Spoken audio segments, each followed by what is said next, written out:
A primeira acusação que é feita contra Henrique, talvez seja a principal, aquela que tem mais chamado a atenção na imprensa, diz respeito à acusação de suposta corrupção envolvendo a construtora OAS e envolvendo a própria Arena das Dunas. O que diz a acusação? A acusação diz que teriam sido feitas doações oficiais. Isso é interessante de primeiro demonstrar. Que se tratam de afirmações, de doações oficiais, doações lícitas de campanha.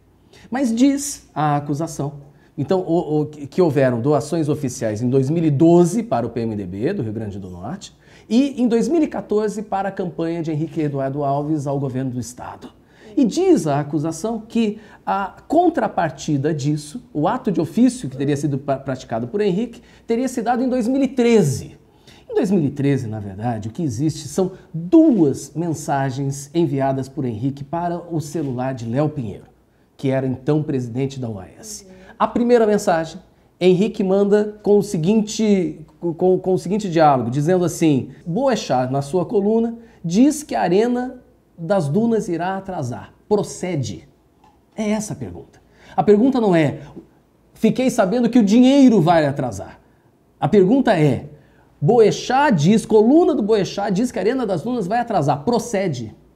Depois disso, tem uma segunda mensagem de Henrique, dizendo assim: segunda-feira estarei em Brasília, vou para cima do TCU. Não existe nada mais legítimo, não existe nada que você possa esperar, possa desejar, possa inclusive cobrar do político do seu estado, é que ele realmente vá para cima do TCU para resolver o problema do atraso daquela que era a obra mais importante do estado.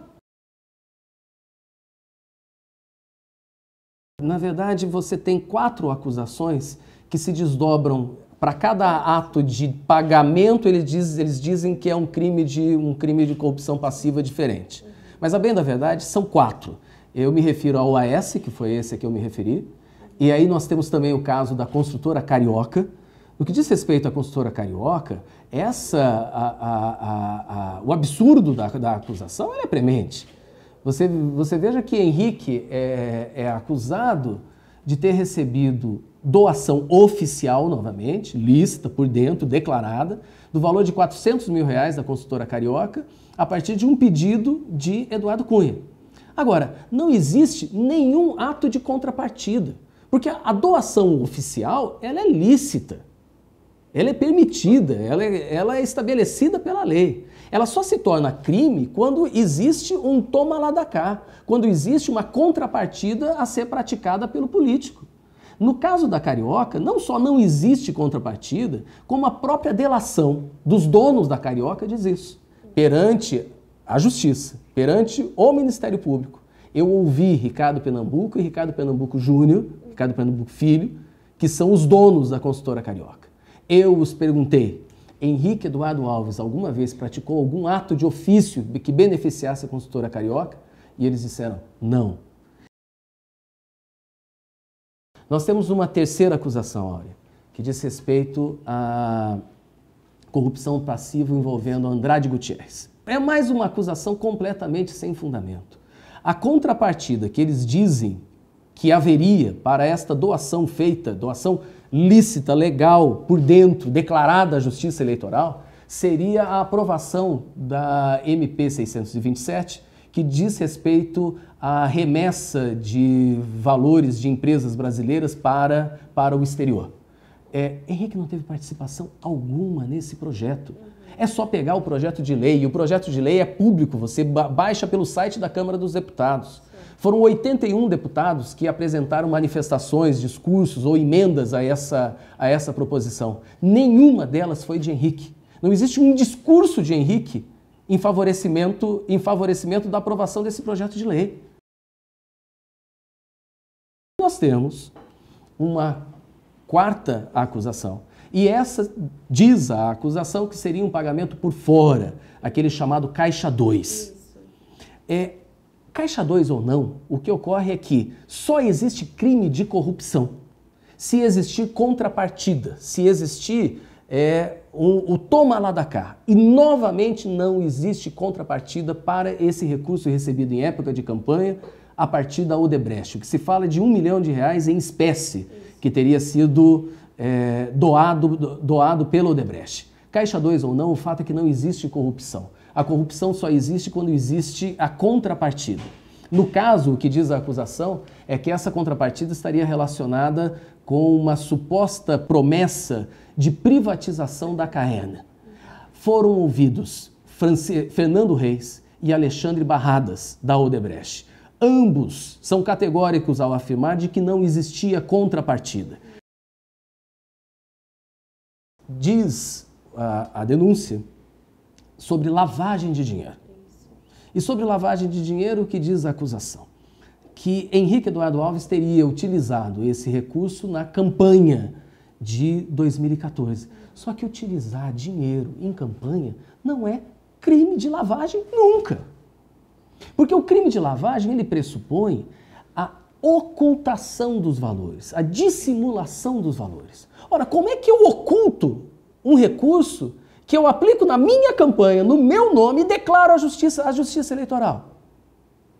Aí diz a acusação que essa lavagem de dinheiro estaria relacionada com a compra de apoio político. Veja, quando se fala de compra de apoio político, primeiro é preciso se entender o seguinte: os apoiadores políticos a que se refere a denúncia são todos ou do partido de Henrique, do PMDB, ou de partidos da coligação de Henrique. Ora, alguns deles, inclusive, Aura, são correligionários e companheiros de mais de 20 ou 30 anos. E você não compra aquilo que você já tem.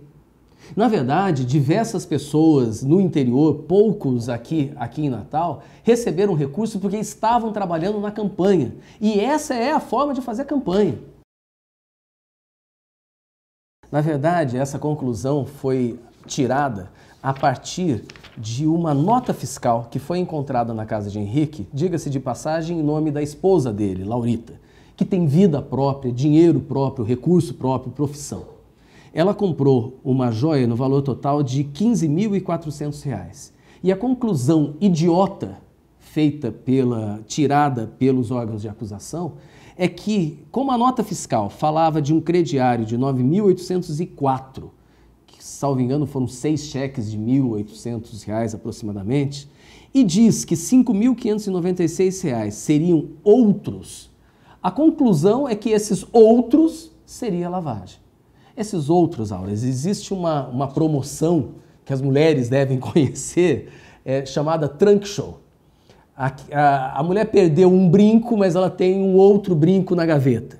Ela leva essa peça até a joalheria e a joalheria recebe essa peça como parte de pagamento. Daí, até se imputar crime de lavagem de dinheiro, há uma distância enorme. Isso mostra uma irresponsabilidade da acusação. Henrique tem 2 prisões.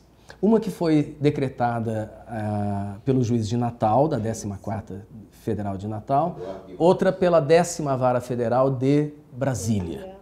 Portanto, eu tenho 2 frentes de batalha. Uma perante o TRF da 5ª Região, outra da 1ª Região, que é o caso de Brasília. Eu fiz a impetração de habeas tanto em um tribunal quanto em outro. O resultado foi o mesmo de ambos. Eu acabei perdendo o julgamento por 2-1 e dessas decisões eu recorri. Ambos recursos chegaram ao STJ, as liminares foram negadas, mas isso é até um fato corriqueiro e nós aguardamos agora o julgamento do mérito desses habeas corpus, onde a defesa confia muito que vamos obter a liberdade de Henrique.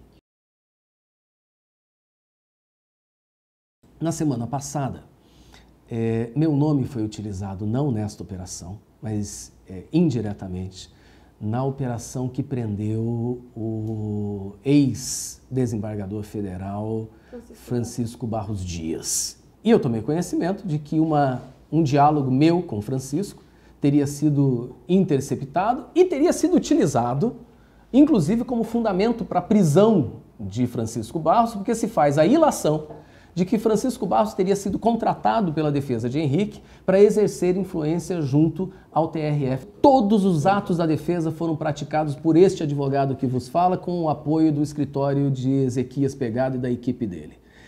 Fui eu que preparei o habeas. Fui eu que preparei os memoriais. Fui eu que fui pessoalmente a Recife para entregar memoriais aos desembargadores. Fui eu que fui a Recife fazer a sustentação oral. E eu desafio a Polícia Federal, o Ministério Público, qualquer órgão de persecução do Estado a provar o contrário.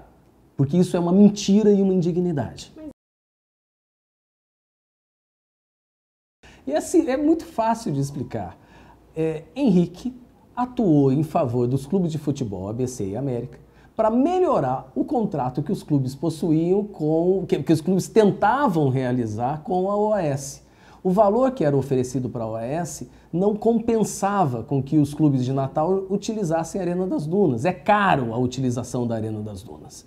Então, em troca da utilização da Arena das Dunas, que beneficiaria a própria OAS, os clubes tinham essa pretensão de melhorar o valor do contrato de patrocínio que a OAS oferecia para os clubes de futebol.